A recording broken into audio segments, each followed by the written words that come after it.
साई बंदगी सतनाम, बंदी छोड़ सतगुरु कबीर साहब की जय हो। आज हम जानेंगे सतगुरु नितिन साहब जी से एक सत्संग के माध्यम से कि इंसान जब से इस दुनिया में आया है तो किसी न किसी रूप में वो परमात्मा की पूजा कर ही रहा है। और अगर हम बात करें तो इंसानों के द्वारा बनाए गए ही ये जो 52 अक्षर हैं, इन्हीं के नाम को जाप कर रहा है। गुरु ग्रंथ साहिब के अंदर भी दर्ज है कि 52 अक्षर जीवा धारा, आदि अक्षर जीवा से न्यारा, वाही को सत सिमरन कहिए, सिमर सिमर नर उतरो पारा।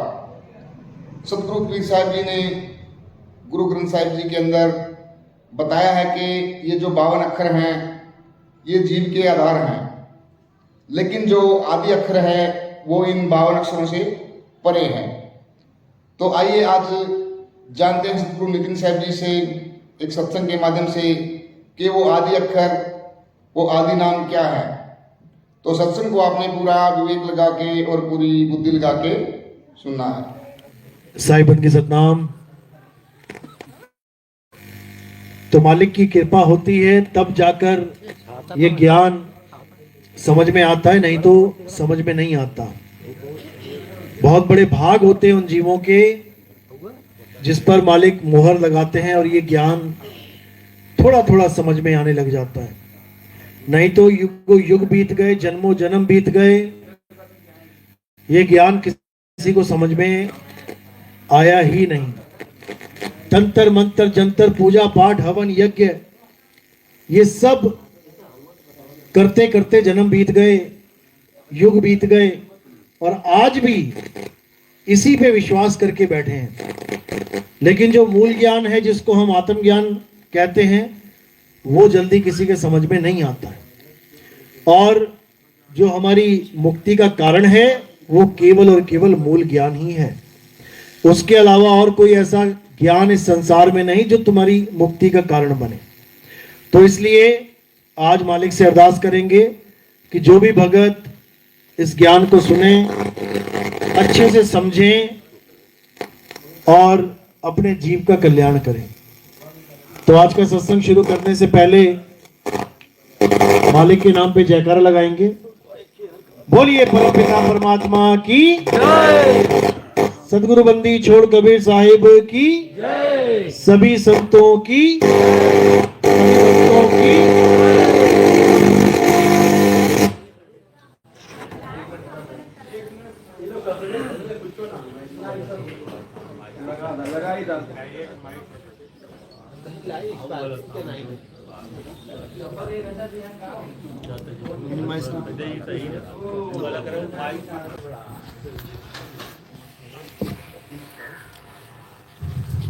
साई बंदगी सतनाम।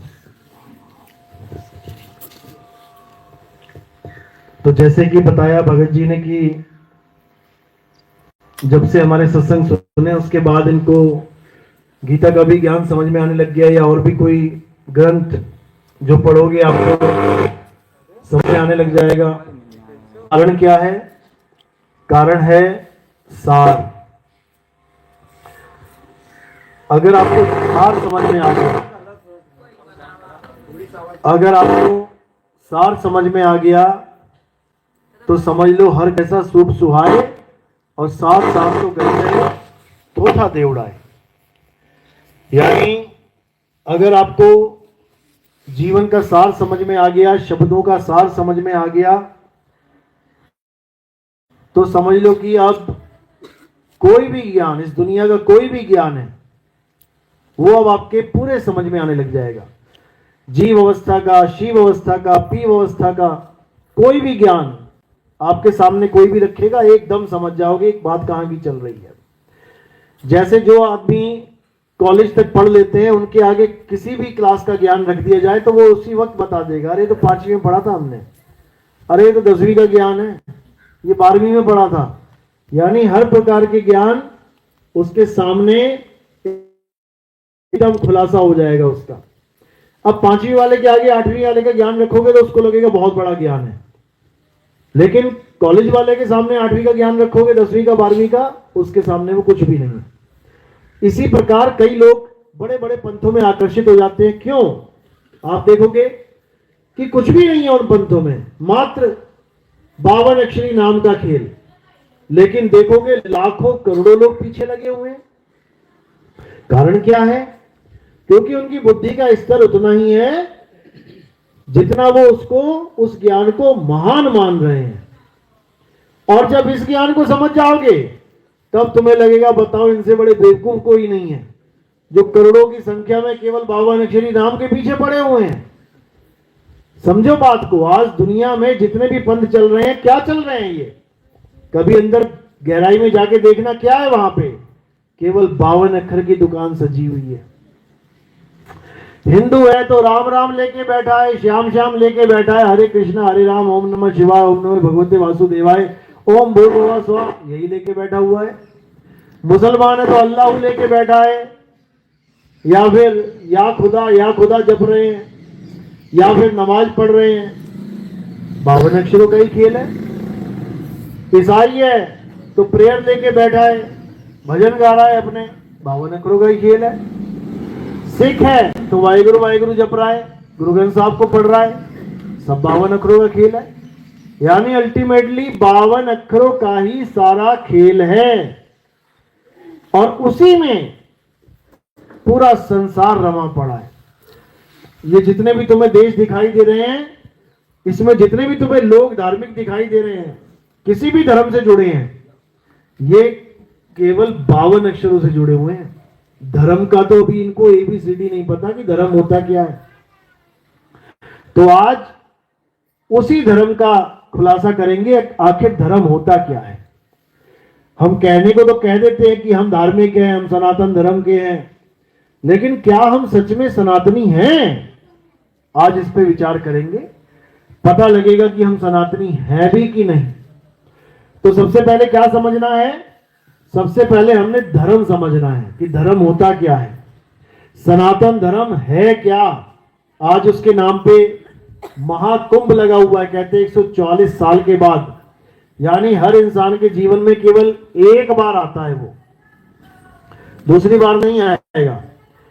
आज हम उस कुंभ में जाके, हम स्नान करके, हम पूजा पाठ करके, हम कह रहे हैं कि हम सनातनी हैं। बहुत अच्छी बात है, कहना भी चाहिए, क्योंकि हम हैं ही सनातनी। क्योंकि इस दुनिया में अगर कोई धर्म है पूरे वर्ल्ड में, तो वो एक ही धर्म, उसको सत्य सनातन कहते हैं। लेकिन सत्य लगाने की जरूरत क्यों पड़ी? हमने सुना है सनातन धर्म, आगे सत्य लगाने की क्या जरूरत पड़ गई? आप कोई भी गाड़ी लेने जाओगे, कोई भी ले लो, माना आपने ऑडी ले ली, तो आप कभी ये नहीं कहोगे ये सच्ची ऑडी लेके आया हूं मैं। आपने पल्सर ले ली, ये सच्ची वाली पल्सर लेके आया हूं मैं। आपने कोई भी गाड़ी ले ली, उसके आगे कभी सच्चा नहीं लगाओगे। लेकिन धर्म के आगे, सनातन के आगे सच्चा क्यों लगाना पड़ रहा है? कारण क्या है? कारण क्या है? क्योंकि एक असत्य सनातन धर्म भी है, समझ लो। कहते ना भाई ये मुसलमान, अरे नहीं मुसलमान नहीं, ये सच्चा मुसलमान है, और ये अरे ये नकली मुसलमान है। समझ रहे हो? यानी कि हर जगह सच्चा और कच्चा मिलेगा आपको। इसी प्रकार सत्य सनातन धर्म में और असत्य सनातन धर्म में क्या फर्क है, इसको समझ लो। जो असली सनातन धर्म है उसका क्या गुण है कि वो अजन्मा है, वो नित्य है, वो शाश्वत है। उसके आने का जाने का किसी को अंदाजा भी नहीं हो सकता। उसकी डेट ऑफ बर्थ किसी को पता नहीं है, धर्म चालू कब हुआ, वो किसी इंसान के द्वारा स्थापित नहीं किया गया है, वो स्वयं से स्थापित है, जिसको सत्य सनातन धर्म कहते हैं। इसीलिए कहते हैं कि सनातन सत्य सनातन धर्म की कोई आदि अंत नहीं है। लेकिन असत्य सनातन धर्म में क्या आता है? जिसकी भी हमें डेट ऑफ बर्थ पता लग जाए, यानी जिसका हमें जन्म का पता लग जाए और उसकी मृत्यु का पता लग जाए, अब अगर हम उसकी पूजा करने के बाद कहें कि हम सत्य सनातनी हैं, तो हम सत्य सनातनी नहीं है, हम असत्य सनातनी हो गए। बस इतना सा भेद है और कोई भेद नहीं है। यानी जो पैदा हुआ है और जो मर जाएगा, जो पल पल बदल रहा है, जो आ रहा है और जा रहा है, वो सनातन नहीं है। और सनातन क्या है? जो ना तो कभी जन्मता है ना कभी मरता है, जो कभी बदलता नहीं, वो सदा एक सा रहता है, उसको सत्य सनातन धर्म कहते हैं। और गीता में इसका कहां प्रमाण मिलेगा आपको? अध्याय 2 24वां श्लोक, आप उसको पढ़ेंगे, बिल्कुल क्लियर है। बड़े बड़े संत नहीं बता पाते सत्य सनातन धर्म का मतलब। गीता में स्पष्ट लिखा है, कोई भी चाहे पढ़ सकता है। क्या लिखा है?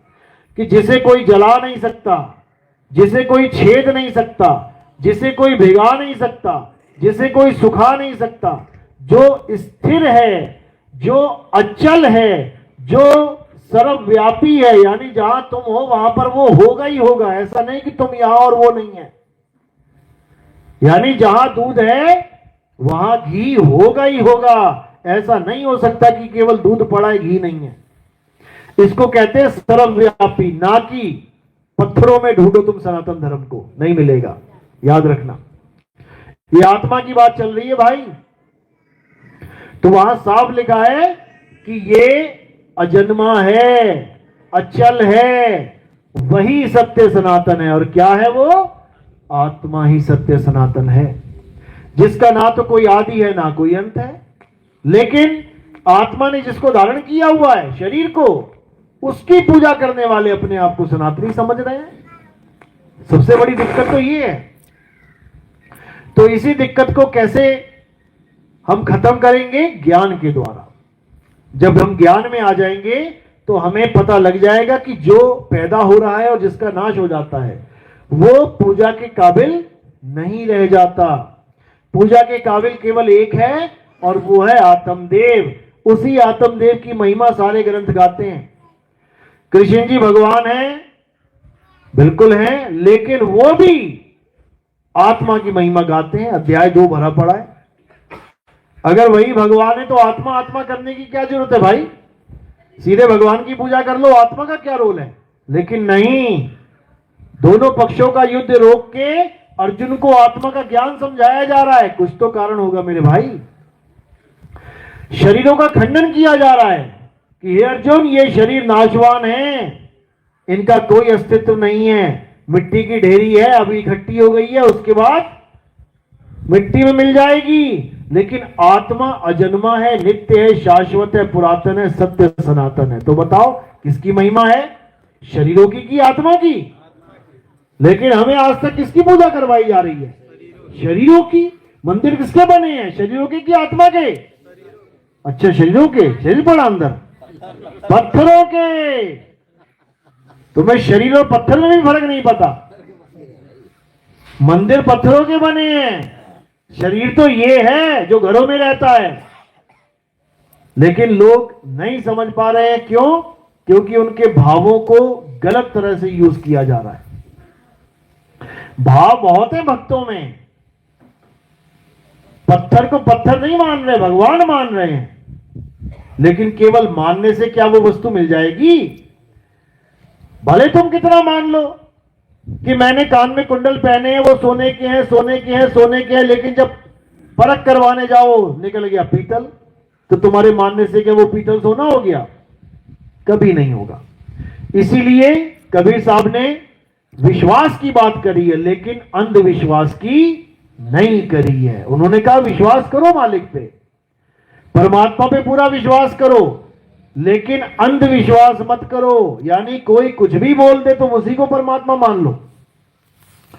आज परमात्मा के नाम पे ऐसे ऐसे मंदिर बन गए थे रास्ते में, तो वहां पर कुतिया माता का मंदिर दिखाई दिया, उस पे कुतिया की फोटो बना रखी है, कुतिया माता की जय हो, कुतिया माता का मंदिर। भैया ये कौन सा मंदिर बन गया? ये कौन सा ज्ञान आ गया हमारे धर्म में?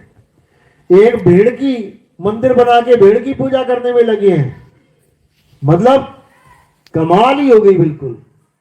कुछ भी हो सकता है धर्म के नाम पे। क्यों? क्योंकि भाव जुड़े हैं भगवान से। दिक्कत ये है। अब ये जो हमारे भाव गलत जगह जुड़ गए हैं, इसी को सही जगह जोड़ना धर्म कहलाता है। बस इतना समझ लो। यानी हमारे भाव कहीं भी जुड़े हैं, उसको वहां से हटा के सत्य से जोड़ना ही सत्य सनातन धर्म है। इसके अलावा और कोई धर्म नहीं है। तो सत्य क्या है? सत्य आत्मा है।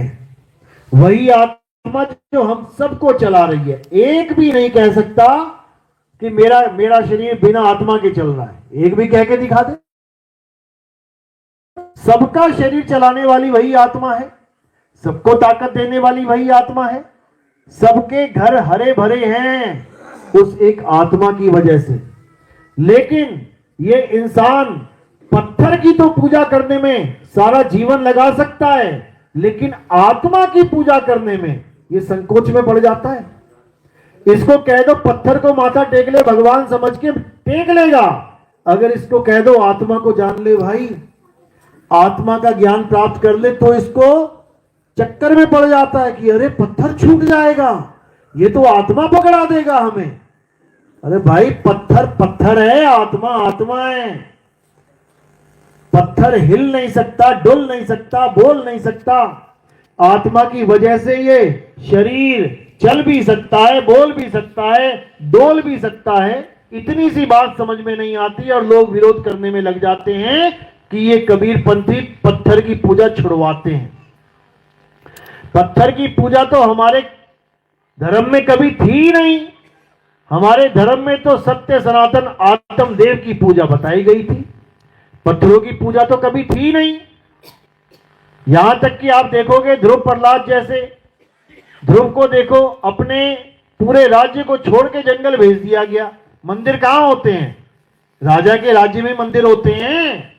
तो मंदिर तो रह गए राज्य में और वो चला गया जंगल में। तो फिर पत्थर छोड़ के गया है वहां पे वो। अब उसको आगे गुरु मिले, उन्होंने उसको दीक्षा दी, उन्होंने नाम सिमरन किया अपना जो भी दिया। पत्थर नहीं पूजा ध्रुव ने, और उन्हें भगवान ने दर्शन भी दे दिए। तो इसी को समझना है। वो आत्मा की पुकार सुनता है। तो हमने क्या करना है? हमने पहले सत्य को जानना है। सत्य क्या है? सब धर्मों का एक ही सत्य है। पहली बात तो सब धर्म भी कहना गलत है, लेकिन कहना पड़ता है मजबूरी में, क्योंकि सब अपने अपने पंथ को, अपने अपने संप्रदाय को धर्म मान बैठे हैं। सिखों में तो बिल्कुल क्लियर है, आज्ञा भई अकाल की तभी चलायो पंथ। वहां तो बिल्कुल क्लियर है कि सिख कोई धर्म नहीं है भाई, ये पंथ है। तो जब सिख पंथ है तो सब पंथ ही हैं, सब संप्रदाय ही हैं। लेकिन हमें लिखा पढ़ी की वजह से, हमें कानूनी जो हमारे दस्तावेज होते हैं, हमारे दस्तावेज, उसमें हमें धर्म लिखना पड़ता है। हिंदू धर्म, मुस्लिम धर्म, सिख धर्म, तो हमें लिखना पड़ जाता है। नहीं तो धर्म केवल एक है। धर्म केवल और केवल सत्य सनातन धर्म है। उसी को आत्मा आत्म देव कहते हैं। वही है हमारा धर्म। उसी को जानना हमारा धर्म है। उसी में लीन हो जाना हमारा धर्म है। उसके अलावा कोई धर्म नहीं है। तो इसी को समझाते हुए कबीर साहब समझा रहे हैं कि जल में मीन प्यासी, मोहे देखत आवे हासी, आत्म ज्ञान बिना नर भटके, कभी काबा कभी काशी। कबीर साहब ने कभी नहीं कहा मंत्र ज्ञान बिना नर भटके, लेकिन आज कबीर साहब के नाम पे दुनिया भर के मंत्र बांटे जा रहे हैं। कबीर साहब वाणियों में समझा रहे हैं तंत्र मंत्र सब झूठ है और इनमें ना उलझे कोई, सार शब्द जाने बिना कागा हंस ना होए। लेकिन कबीर पंथी ही मंत्र देने में लगे पड़े हैं। ये मंत्र जप लो, वो मंत्र जप लो, यहां तक कि देवी देवताओं के नाम के मंत्र बना के बांटने में लगे हैं। ओम कलियम हरियम शरियम सरियम। बताओ, कोई मतलब ही नहीं है किसी भी देवी देवता का सत्य सनातन धर्म से। सत्य सनातन धर्म केवल आत्मा का ज्ञान है। देवी देवता तो खुद भोग योनियों में भटक रहे हैं। देवी देवता तो खुद भक्ति कर रहे हैं। किसकी कर रहे हैं? जिस दिन ये समझ में आ जाएगा उस दिन वहां से श्रद्धा खत्म हो जाएगी। श्रद्धा किससे जोड़नी है? परम पिता परमात्मा जो सबका पिता है, जो सबका साहिब है, साहिब सबका बाप है, और बेटा किसी का नहीं, और बेटा होके जन्मिया सो तो साहिब नहीं। तो हमारी जो श्रद्धा है, हमारे जो भाव हैं, ये सत्य से जुड़े होने चाहिए। इसीलिए अर्जुन को बार बार समझाया कृष्ण जी ने, लेकिन वो कोई ज्ञानी पुरुष तो था नहीं भाई, वो एक क्षत्रिय था, उसकी बुद्धि भी क्षत्रिय धर्म वाली थी, यानी लड़ने झगड़ने में हमेशा तत्पर रहना। लेकिन उसको ज्ञान 18 अध्यायों में समझा के, तसल्ली करा के, पूरा बता के कि असली चीज आत्मा है, और तू धनुष बाण उठा और सामने वाले जितने भी दिख रहे हैं सबके शरीरों का नाश कर, एक की भी आत्मा का नाश तू नहीं कर सकता। क्यों? क्योंकि आत्मा अजर अमर अविनाशी है।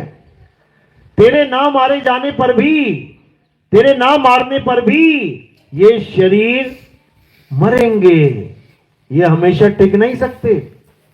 इसलिए धर्म के युद्ध में धनुष बाण उठा और प्रहार कर। तो ये इसलिए उठाया क्योंकि वो समझ गया कि आत्मा को कोई नहीं मार सकता। मैं भीष्म पितामह को मारूंगा, लेकिन मैं मारकर भी उन्हें नहीं मार सकता। मैं केवल उनके जो कपड़े हैं, ये वस्त्र पहने हैं जो मिट्टी के, केवल मैं इसको ही मार सकता हूं, और ये भीष्म पितामह है नहीं। बिल्कुल सिंपल, दिमाग में ये बात फिट हो गई, धनुष बाण उठा के दोबारा लड़ पड़े। तो इसी आत्मज्ञान को समझना है, हमने नहीं लड़ना है। हमारे लड़ने का कोई मतलब नहीं है। लड़ाई कब होती है? धर्म युद्ध होता है जब। अब ऐसे थोड़ी नहीं मारने लग जाना कि किसी की आत्मा को मैं नहीं मार सकता हूं तो सबके गले काटने लग जाएं। ऐसे पाप में जाएंगे 100%, क्योंकि भाव से ही सारी भक्ति होती है, भाव से ही कर्म का फल मिलता है। एक आदमी किसी को गोली मार दे, उसको फांसी हो जाएगी। एक फौजी किसी को गोली मार दे, उसको मेडल मिल जाएगा, क्योंकि भाव से ही भक्ति होती है। तो कहते हैं बिना सद्भाव के किसी की मुक्ति होने वाली नहीं है। कोई ये सोच के बैठा है कि जी मेरे भाव हैं, मैं पत्थर नहीं, मैं भगवान मानता हूं इसको, तो ये भाव सत्य नहीं है। यहां पे तुम्हारी गलती है, यहां तुम्हारा अज्ञान साबित होगा। क्यों? भाव भी सत्य के साथ जुड़े होने चाहिए। तो कह रहे ध्यान मूल गुरु रूप है, और पूजा मूल गुरु पांव, मंत्र मूल गुरु वचन है, और मोक्ष मूल सद्भाव। बिल्कुल क्लियर। लेकिन ये दोहे, ये वाणियां उसको समझ में आती हैं जो सद्भाव से जुड़ा हुआ है। अब जो कभी सत्य से ना जुड़ा, गुरु की बात कर रहा हूं मैं, वो चेलों को कैसे उलझाएगा इस वाणी में? वो क्या कहेगा? ध्यान मूल गुरु रूप है। तो तुम पूछोगे गुरु जी कौन सा रूप? तो कहेगा ये वाला रूप। वो अपनी फोटो की, अपनी शक्ल की तुम्हें ध्यान करवाने लग जाएगा कि ध्यान करो। आज 90% पंथ जितने भी चल रहे हैं, ये सब अपना ध्यान करवाते हैं शक्ल का। आंखें बंद करो, गुरु जी की शक्ल का ध्यान करो, धीरे धीरे धीरे करते करते गुरु जी प्रकट हो जाएंगे यहां पे। ये है वाणी का सत्यानाश करना। ध्यान मूल गुरु रूप है, पूजा मूल गुरु पांव। इसका मतलब क्या है कि पहले तुम्हें गुरु का रूप समझना पड़ेगा कि गुरु का रूप है क्या। देही रूप गुरु का रूप नहीं है। गुरु का रूप क्या है? शब्द रूप है। ध्यान मूल गुरु रूप है, यानी तुम्हें ध्यान किसका करना है? शब्द गुरु का ध्यान करना है। और कैसे करना है वो समझाया जाता है, तब समझ में आता है। ध्यान मूल गुरु रूप है, और पूजा मूल गुरु पांव। अब ये गुरु पांव का मतलब क्या होता है? ये चरण कमल होते हैं। ये चरण कमल कहां है? गुरु एड्रेस बताएगा, तब तुम उसके चरणों पे पड़ जाना, स्थिर हो जाना उसके चरण कमल में। क्योंकि जिसको भी मुक्ति मिली है वो चरण कमल से ही मिली है। आप हनुमान चालीसा भी पढ़ोगे, कहते हैं हनुमान जी अमर हैं, तो हनुमान चालीसा में पहली लाइन क्या है? श्री गुरु चरण सरोज रज निज मुन मुकुर सुधार। तो पहले चरणों की बात करी है, लेकिन ये वाले चरण नहीं है कि कोई कहे कि गुरु जी की टांगे इसके ध्यान करना है, ये नहीं है। वो अलग चीज बताएंगे आपको जब दीक्षा मिलेगी। तो कह रहे ध्यान मूल गुरु रूप है और पूजा मूल गुरु पांव, मंत्र मूल गुरु वचन है। सारे मंत्र खारिज कर दिए।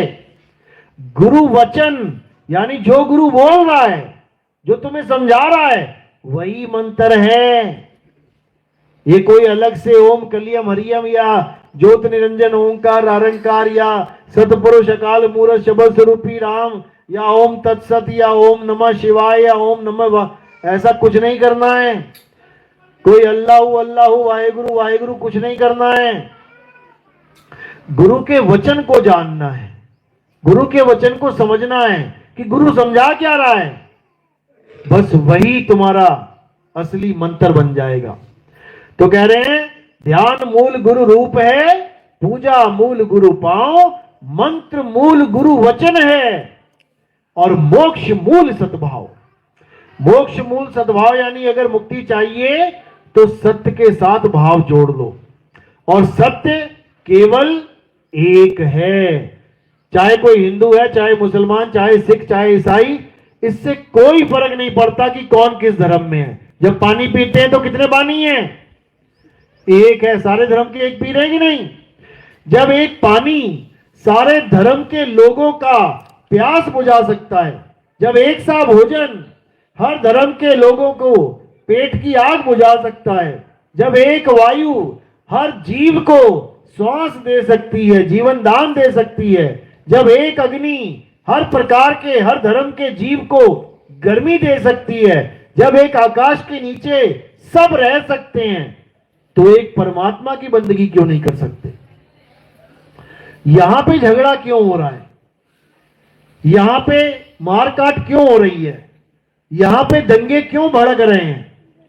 केवल इसलिए भड़क रहे हैं क्योंकि सबने सत्य को छोड़ के असत्य को पकड़ना शुरू कर दिया है। असत्य अनेक हैं लेकिन सत्य एक है। अब क्या करना है? अब केवल सत्य के खोजी बन जाना है। हिंदू है तो हिंदू होके खोजे, मुस्लिम है तो मुसलमान होके खोजे, सिख है ईसाई है सिख ईसाई होके खोजे। क्यों?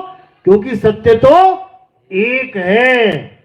और जिस दिन खोज लेगा उस दिन समझ जाएगा कि हम सब एक हैं। समझ लो इस बात को।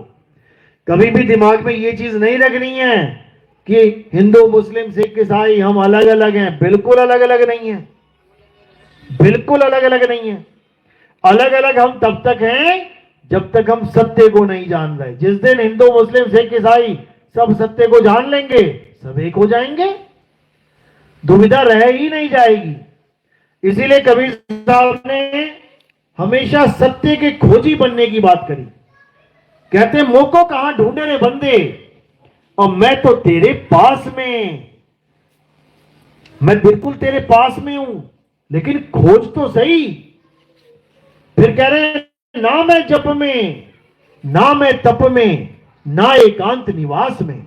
अब जितना भी जप तप पूजा पाठ ये सब सारे धर्मों का आधार बन चुका है। ये मंत्र जंतर तंत्र ये सब उसके आधार बन चुके हैं हर धर्म के। ये नाम हटा दो, अक्षर हटा दो, सारे धर्मों का खेल खत्म। क्यों? क्योंकि ये अक्षरों को ही जपने को धर्म मान बैठे हैं।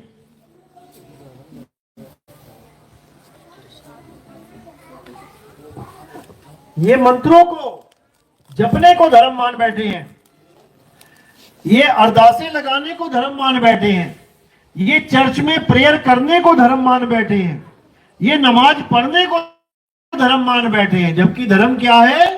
अपनी आत्मा को जानना ही धर्म है। अपनी आत्मा में रमण करना ही धर्म है। अध्याय 3 17वां श्लोक यही बता रहा है कि हे अर्जुन, जो अपनी आत्मा में रमण करते हैं जो अपनी आत्मा में तृप्त हैं, जो अपनी आत्मा में संतुष्ट हैं, संतुष्ट यानी जिसे अब और कुछ नहीं चाहिए, संतुष्ट हो गया। आप 5 रोटी खाते हो, उसके ऊपर एक भी नहीं खा सकते। 5 खाने के बाद कोई जबरदस्ती अगर आपको एक भी दे, आप क्या कहोगे? भैया संतुष्टि हो गई है, तृप्त हो गया हूं, अब मुझे और कुछ नहीं चाहिए। बस उसी प्रकार जो अपनी आत्मा में रमण कर गया, अब उसे कुछ नहीं चाहिए, उसे किसी देवी देवता की जरूरत नहीं, उसे किसी भगवान की जरूरत नहीं, उसे किसी की भी जरूरत नहीं। वो अपने आप में ही अपने मालिक को प्राप्त करके बैठा है। जिसको दूध में से घी निकालना आ गया, वो कभी मार्केट में धक्के खाने नहीं जाएगा। घी के लिए आत्मा का अनुभव हो जाएगा, तब तुम्हारा ये सारा जितने भी तुम्हारी दौड़ है, ये सब खत्म हो जाएगी। अब तुम अचल हो जाओगे, अब तुम्हें कहीं जाने की जरूरत नहीं है। लेकिन ये तब होगा जब आपके जीवन में कोई भेदी गुरु आएगा, मंत्र जपने वाले गुरु नहीं। आज मंत्र जपने वाले गुरु अपने आप को तत्वदर्शी संत बताते हैं। तत्वदर्शी संत, देखो शब्द में ही अर्थ छुपा है। तत्वदर्शी का मतलब क्या होता है? तत्वदर्शी यानी वो गुरु जो आपको तत्व का दर्शन करवा दे। बताओ मंत्र कहां लिखा है? अरे मंत्रदर्शी लिखा होता तो समझ में आता कि मंत्र का दर्शन करवाएगा, कौन सा मंत्र जपना है कौन सा नहीं। अरे भाई यहां तत्वदर्शी की बात चल रही है, और तत्वदर्शी का मतलब होता है जो दोनों प्रकार के तत्वों का ज्ञान करवा दे, असत्य तत्व और सत्य तत्व। असत्य तत्व अनेक हैं, देखो अनेक हैं, कोई गोरा, कोई काला, कोई मोटा, कोई पतला, कोई बूढ़ा, कोई जवान, कोई कैसा कोई कैसा, ये सब असत्य तत्व है। बैठे हैं, नाशवान है, पैदा हुए हैं, एक दिन नाश हो जाएंगे, मिट्टी से पैदा हुए मिट्टी में मिल जाएंगे। तो ये जो तत्व हैं ये असत तत्व हैं। अब सत तत्व क्या है? जो सब में विराजमान है, जो सब में विराजमान है। सब घट मेरा साइया और सुनी सेज न कोय, बलिहारी वा घट की जिस घट प्रगट होए। कहते बलिहार जाता हूं मैं जिस घट में आत्म ज्ञान प्रकट हो जाए, यानी जो जीव अपने आप को आत्म स्वरूप समझ ले, अपने निज स्वरूप को जान ले, कहते बलिहार जाते हैं हम। वही है असली भगत, सत्य का भगत, सच्चा भगत। बाकी सब माया के गुलाम हैं। अध्याय 7 में यही समझाया कृष्ण जी ने कि हे अर्जुन, ये जो मेरी त्रिगुणी माया है, सारा जगत इस माया में उलझा पड़ा है। मेरी त्रिगुणी माया को कोई लांग नहीं सकता। कौन लांग सकता है? हे अर्जुन, जो सत्य को जान लेता है, जो आत्मा को समझ लेता है, जो आत्मा में लीन रहता है, वो सहज ही मेरी माया से परे हो जाता है। बिल्कुल क्लियर लिखा है। लेकिन माया है क्या? पहले ये तो समझ लें, आखिर वो त्रिगुणी माया है क्या? किसमें लिप्त है? माया को छोड़ेंगे तो क्या छूटेगा? पहले ये तो समझ लें। माया से छूटने की बड़ी बड़ी बातें तो कर देते हैं सारे, लेकिन माया है क्या? तो कृष्ण जी क्या समझा रहे हैं कि मेरी त्रिगुणी माया, यानी जो भी चीज मेरे 3 गुणों में आ गई वही माया है। समझ लो। अब जो कृष्ण जी को शरीर मानते हैं, तो क्या काया 3 गुणों में नहीं आई? बिल्कुल आई, क्योंकि पल पल बदल रही है। बच्चे से बड़े हो रहे हैं, बदल रहे हैं, माया है। समझ लो। तो ये काया माया है। जो कृष्ण जी का नाम जप रहे हैं, क्या वो मंत्र, क्या वो नाम 3 गुणों से परे हैं? कोई भी नाम ले लो, हरे कृष्णा कैसे पैदा हुआ? अक्षरों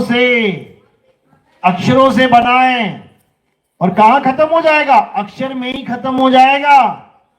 हरे कृष्णा, तो हा से शुरू हुआ और ना पे खत्म हो गया, यानी माया है, त्रिगुणी माया है। कबीर ले लो, कबीर। का पे शुरू हुआ, रा पे खत्म हो गया। तो जो शुरू होए और खत्म हो जाए वो क्या है? माया है। समझ लो, वाहे गुरु, वहां पे शुरू हुआ, रू पे खत्म हो गया, ये नाम भी माया है। लेकिन जो असली वाहे गुरु का नाम है वो माया नहीं है, समझ लो। तो जो आंखों से दिखाई दे वो क्या है?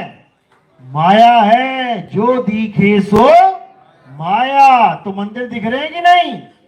माया है। मूर्ति दिख रही है कि नहीं? माया है। ये शरीर दिख रहा है कि नहीं? माया है। जो कुछ भी दिख रहा है माया है। क्या नहीं दिख रहा है? आत्मा। समझ लो, वही तुम्हें माया से परे करेगी जो नहीं दिख रही है। जब उसके ज्ञान में आ जाओगे फिर तुम भी यहां नहीं दिखोगे, तुम भी निकल लोगे यहां से। इसके अलावा और कोई चारा नहीं है। अगर दिखने दिखाने में फंस गए तो समझ लो कि माया का खेल चालू है। दिखने दिखाने में नहीं फंसना है, इस माया से बाहर निकलना है। तो माया से बाहर निकलने का केवल एकमात्र रास्ता है और वो है आत्म ज्ञान। आत्म ज्ञान बिना नर भटके, कभी काबा कभी काशी। काबा दिखाई देता है ना, काशी दिखाई देती है ना, माया है। भटक रहे हैं माया में। अब उसको जानना है जो दिखाई नहीं देता, जो इन कानों से सुनाई नहीं देता, जो इस जीव से बोला नहीं जा सकता, जिसकी पूजा इस हाथ से करी नहीं जा सकती, जहां तक चल के इस पैरों के द्वारा जाया नहीं जा सकता। तो नानक साहब कह रहे बाणी में, अखा वाजो वेखना, बिन कन्ना सुनना, पैरा वाजो चलना, बिन हथी करना, जीपा वाजो बोलना, यू जीवित मरना, और नानक हुक्म पछाण तो जा खसमे मिलना। यानी उस नाम को जानो, उस आत्मदेव को पहचानो जो इन आंखों से दिख नहीं सकता। आंखों से क्या दिखता है? शरीर, माया। अब अर्जुन को भी दी थी दिव्य दृष्टि कि अर्जुन तू मेरा वो रूप नहीं देख सकता इन आंखों से। तो दिव्य दृष्टि मिलने के बाद क्या दिखना चाहिए था? शरीर की आत्मा? क्या दिखना चाहिए था? तो क्या दिखाई दिया वहां पे? तो फिर वो दिव्य दृष्टि किसी काम की निकली? समझो बात को। अरे वैसे भी आंखों से शरीर दिख रहा है और दिव्य दृष्टि देखने के मिलने के बाद भी तुमने शरीर ही तो दिखाए हैं, और वो भी ऐसे शरीर दिखाए कि अर्जुन भी हालत खराब होगी बेचारे की।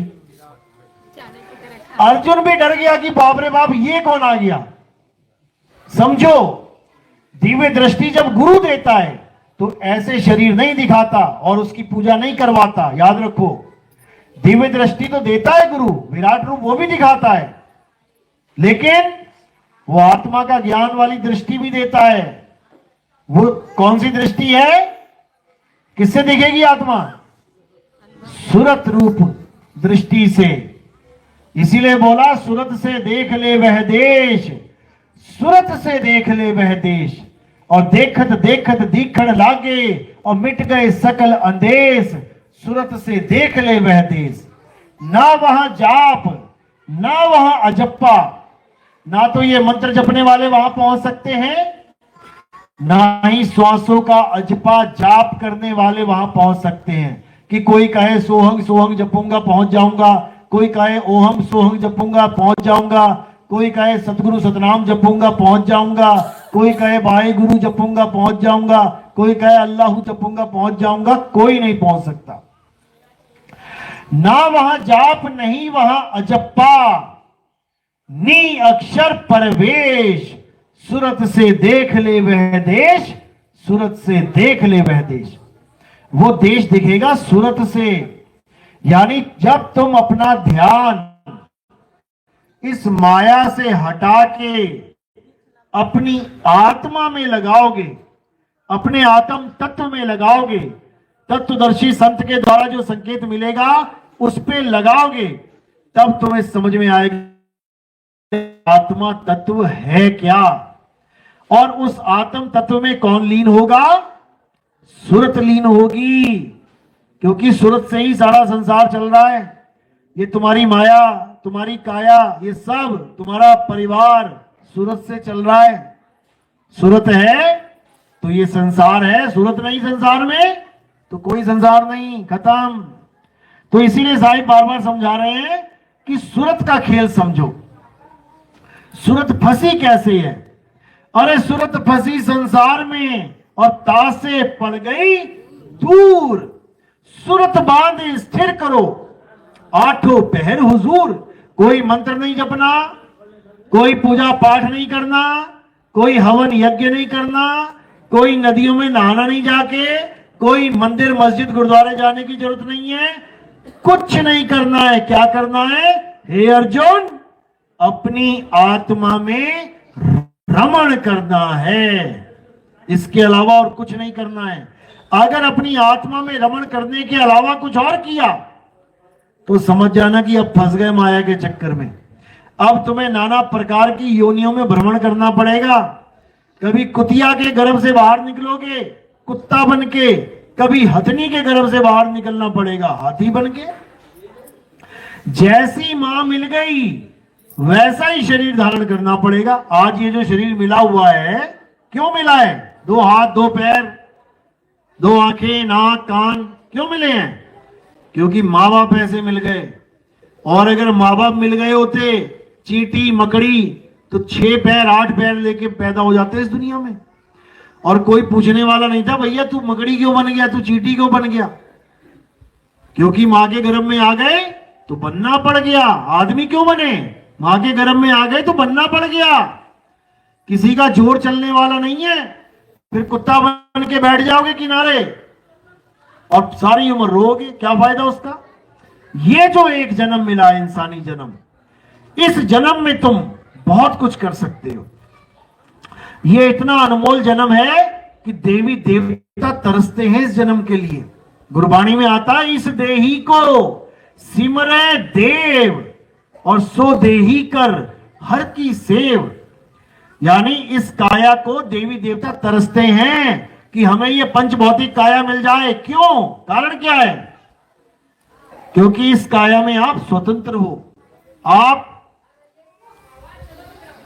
कोई भी गुरु धारण कर सकते हो।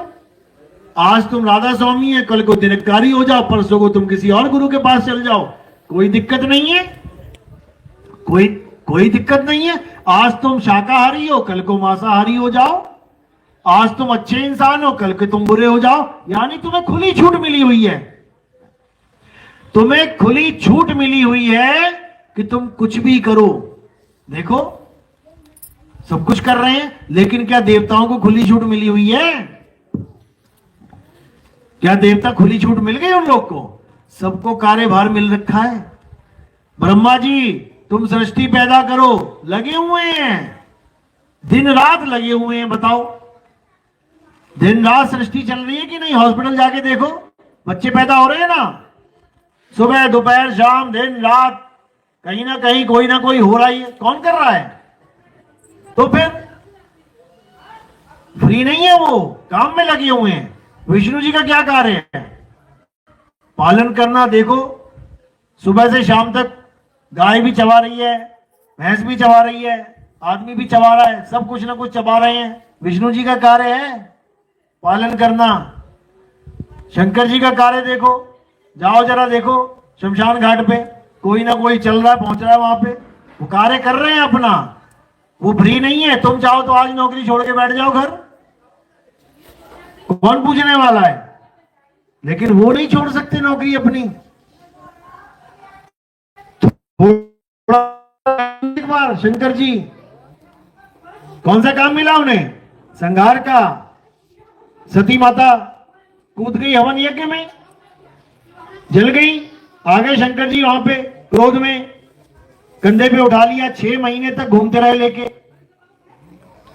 समझो 6 महीने घूमते रहे लेके। क्या हो गया फिर? विष्णु जी को आना पड़ गया कि भाई ये तो सृष्टि का कार्य रुक गया, ये काम नहीं करेंगे तो आगे कैसे बात बनेगी। फिर क्या किया उन्होंने? 9 टुकड़े कर दिए माता के। क्यों किए? ताकि शंकर जी दोबारा काम पे लग जाएं।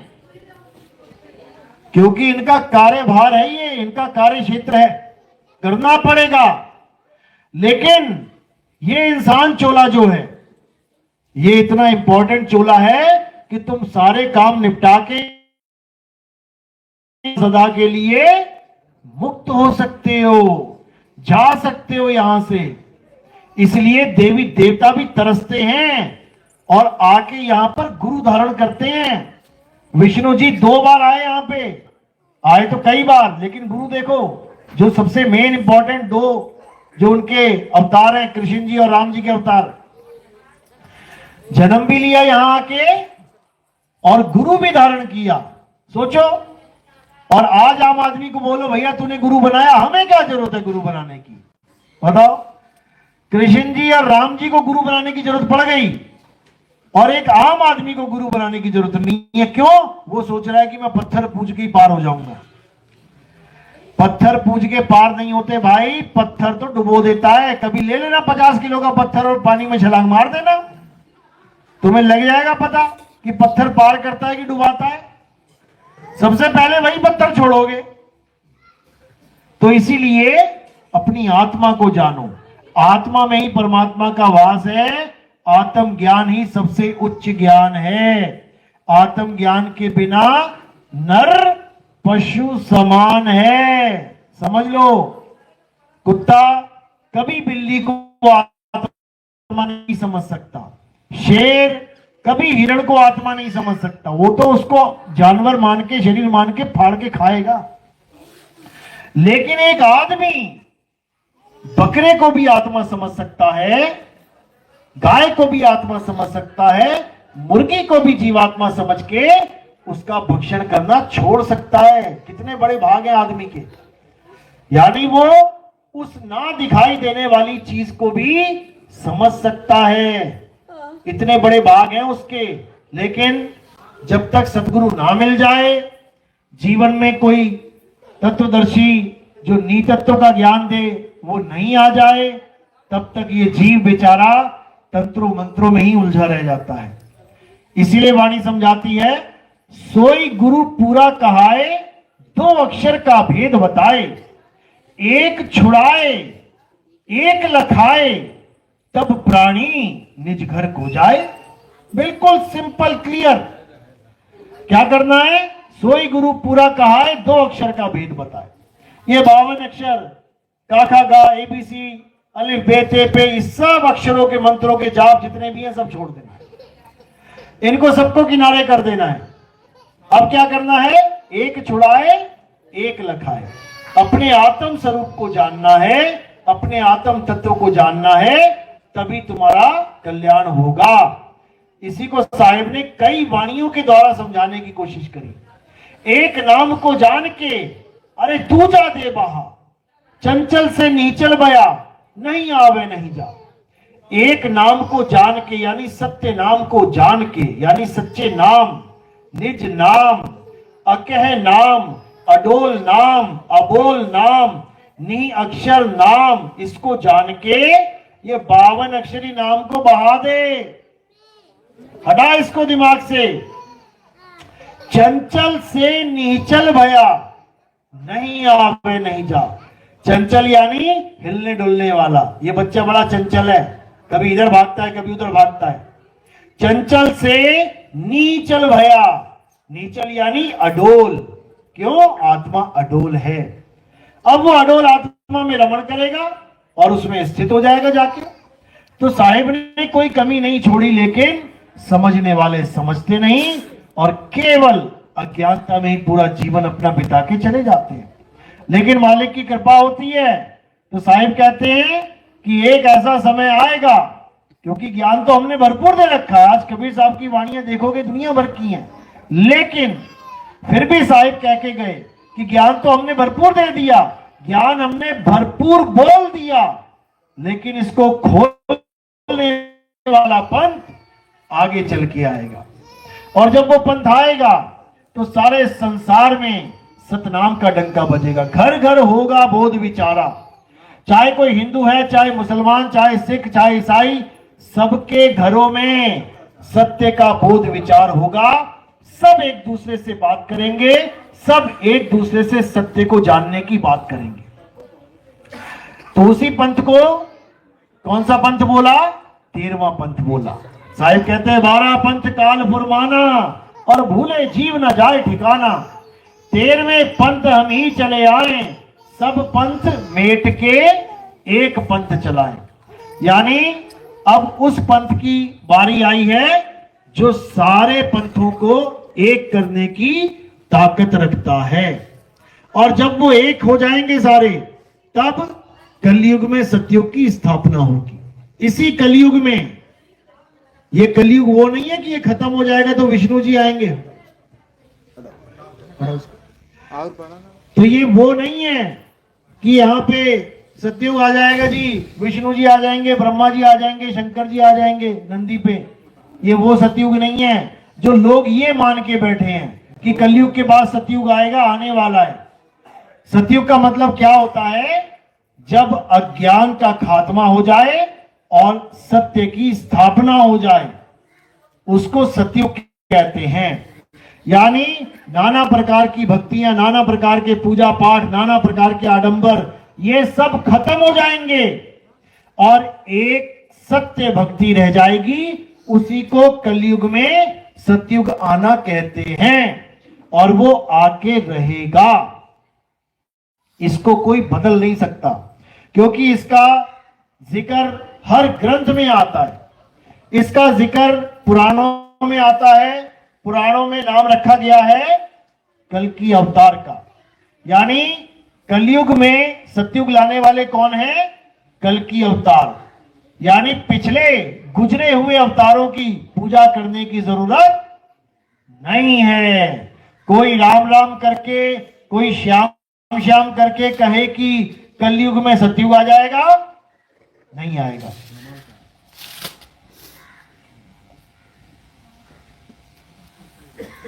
तो नहीं आएगा,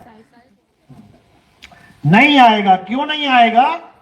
क्योंकि ये जितनी भी भक्ति है, ये सब पत्थर की भक्ति बन चुकी है।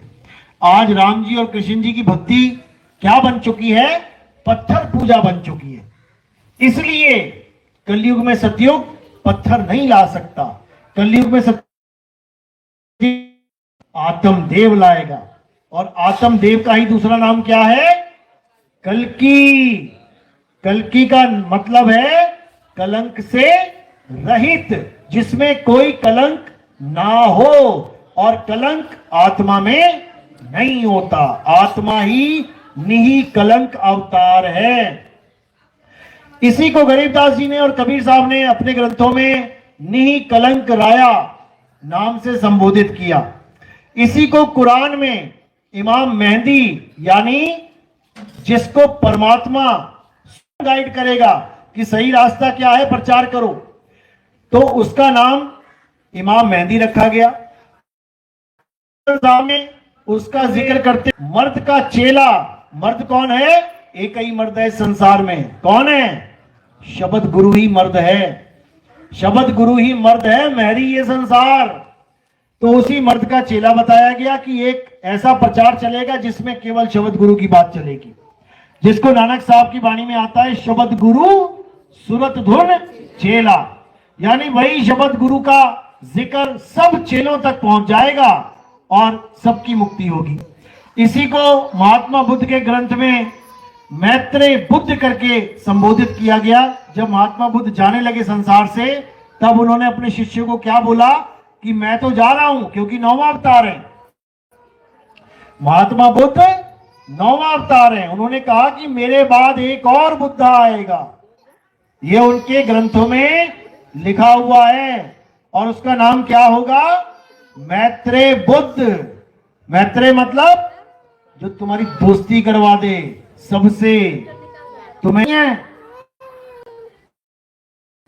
जब वो, तो पूरा संसार उस ज्ञान के झंडे के नीचे आ जाएगा। ये उनके वचन थे। यही यहूदियों में बोला गया कि इलियास नाम का एक हमारा जो नबी है, जो मरा नहीं है अभी, वो दोबारा आएगा और पूरा ज्ञान इस संसार को, इस जगत को पेश करेगा। इलियास का मतलब क्या लिखा गया वहां पे? इलियास का मतलब है कि परमात्मा ही मेरा गुरु है, यानी शब्द ही मेरा गुरु है, उसको इलियास कहते हैं। ईसाइयों में क्या बोला गया कि जीसस, जिसको लोग समझते हैं कि क्रूस पे चढ़ा दिया गया और वो मर गए, वो मरे नहीं भाई। 3 दिन बाद वो जिंदा हो गए थे और वहां से गुप्त हो गए थे। वही जीसस दोबारा इस संसार में आएंगे, जिसको जीसस सेकंड कमिंग कहा जाता है, कि वही संसार में आएंगे और पूरे संसार को क्रिश्चियन बना देंगे, ईसाई बना देंगे, यानी सत्य के मार्गी बना देंगे। और किसका प्रचार होगा? वर्ड का। वर्ड यानी शब्द का। In the beginning there was word, word was with God and word was God. ये बाइबल में लिखा हुआ है। कहने का मतलब केवल नाम अलग अलग हैं। किसी ने जल कह दिया, किसी ने पानी कह दिया, किसी ने वाटर कह दिया, किसी ने नीर कह दिया, किसी ने तोय कह दिया, लेकिन वो तत्व रूप में एक है। और वो क्या है? वो आत्म देव है। वही आत्म देव अपना प्रचार करने, अपना भेद बताने, अपना स्वरूप लखाने हम सबके पास पहुंच जाएंगे। ये बताया है कबीर साहब ने कि वो मैं ही हूं। कहते जहां संत तहां प्रगट भय हूं और जहां असंत गुपत तहां रहे हूं। तो वही साहिब हम सब में विराजमान है। हमने उन्हीं के चरणों में ध्यान लगा के उनके स्वरूप को प्राप्त करके जन्म मरण से सदा सदा के लिए मुक्ति प्राप्त कर लेनी। यही हमारे जीवन का उद्देश्य है। इसके अलावा सब झूठ है। तो मेरी बात समझ में आ रही है? बहुत अच्छी बात है। किस किस के साथ अलग दिशाओं में भटकते रहेंगे और कभी एक नहीं। अब एक होने का समय आया है तो सबने एक हो जाना है। यही समाप्त करते हैं। बोलिए परमपिता परमात्मा की, सतगुरु बंदी छोड़ कबीर साहेब की, सभी संतों की, सभी भक्तों की, आज के आनंद की, सकल हंस को बंदगी साहेब बंदगी। सतनाम।